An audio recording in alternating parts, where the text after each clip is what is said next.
الرحمن الرحیم۔ ہندوستان کے آزاد ہو کر 70 پر 9 سال ہو گئے ہیں اللہ کے فضل و کرم سے۔ ویسے ہندوستان کے آزاد کرانے میں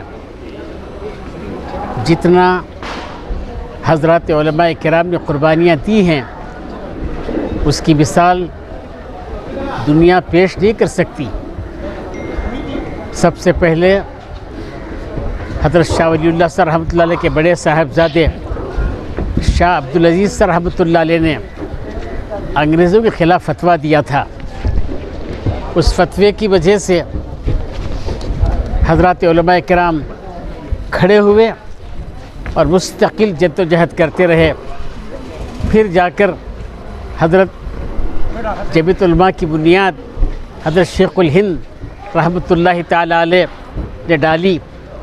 اس میں بہت سارے اکابر علماء کرام جیسے حضرت شیخ الاسلام حسین بدری رحمۃ اللہ علیہ، عبید اللہ صاحب سندھی رحمۃ اللہ علیہ، عبد الباری صاحب فرنگ محلی، یہ بڑے بڑے اکابرین اس پہ شریک رہے اور یہ سب جیلوں میں زندگیاں گزارے۔ مالٹا کی جیل کا واقعہ تو مشہور ہے کہ مالٹا کی جیل میں حضرت شیخ الاسلام حضرت مدنی رحمۃ اللہ علیہ موجود تھے اور وہیں پر حضرت شیخ الہند رحمۃ اللہ علیہ بھی تھے۔ تو وہاں کا جیلر جو بڑا سپرنٹینڈنٹ جیلر تھا اس نے سانپ پکڑنے والوں سے کہا کہ ذرا پکڑ کر حضرت شیخ الاسلام جہاں بیٹھتے ہیں کمرہ ہے اس میں چھوڑ دے۔ تو لے کر آیا اور چھوڑ دیا۔ چھوڑنے کے بعد کیا دیکھتا ہے کہ شیخ الاسلام رحمۃ اللہ علیہ اس وقت جہر ذکر میں مصروف تھے۔ جہری ذکر چل رہا تھا حضرت کا۔ سانپ آیا، وہ بھی حضرت کے ساتھ ذکر کرنا شروع کر دیا۔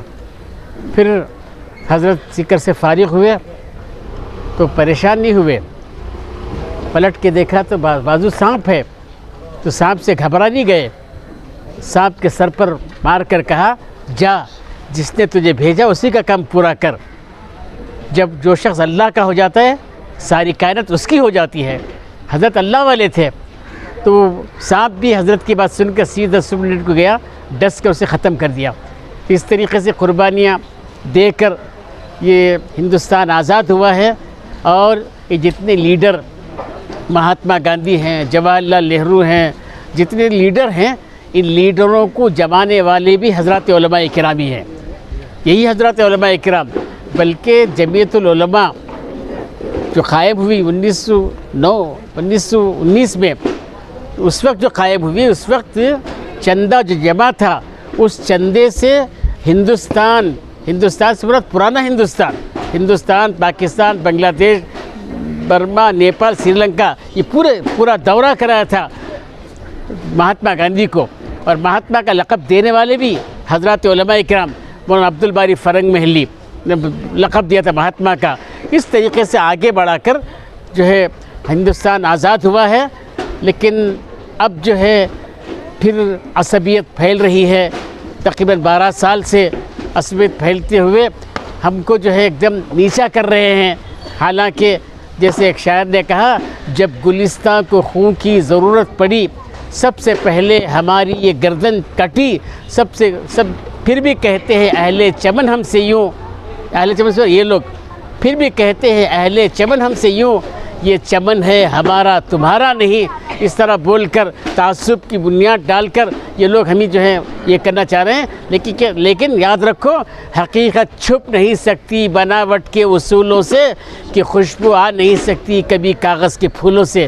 اس لیے ہم مسلمانوں کو چاہیے ہم ہندوستان کی آزادی کے لیے آگے بڑھ کر ہم خوب خوشیاں منائیں اور آگے بڑھیں تو بہت فائدہ ہوگا۔ اللہ تعالی ہم سب کا عمل کی توفیق عطا فرمائے۔ آج مہمان خصوصی کون ہے؟ آج مہمان خصوصی ہمارے MLA AC سرینواس آئے تھے۔ وہ الحمدللہ ہمیشہ ہندوستان کو آزاد کرنے کے تعلق سے ایک بات مجھے بھول ہو گئی، وہ ہے کہ حضرت ٹیپو سلطان شہید رحمۃ اللہ علیہ 1790